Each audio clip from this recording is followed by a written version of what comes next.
Yeah, I think that my main takeaway here is that there's no good guys and there's no bad guys, except for Hamas. Hamas are bad guys. That's my opinion. But if you take Hamas out of the equation, there's no good guys and bad guys. And anybody who thinks they're, like I said at the beginning, supporting of one side against another just isn't really paying attention. So what I would ask people here to do is when you hear language that is extremist in its nature, that is discriminatory in its nature, that talks about this is what Jews always do, or this is how Arabs are. Arabs only understand violence.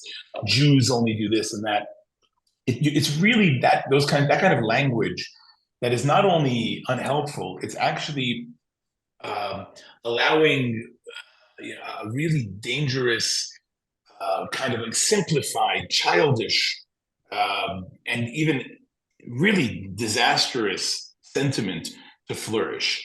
And so I think that when I talk to people about the situation at home, and I encourage all of you to do the same, when you meet somebody, and my sister is always mad at me because if she's listening to this, she's thinking that I am too pro-Palestinian, and other people will say that I'm so pro-Israeli. But the reality is, what I say changes based on who I'm talking to, because I know that there's really good arguments on both sides.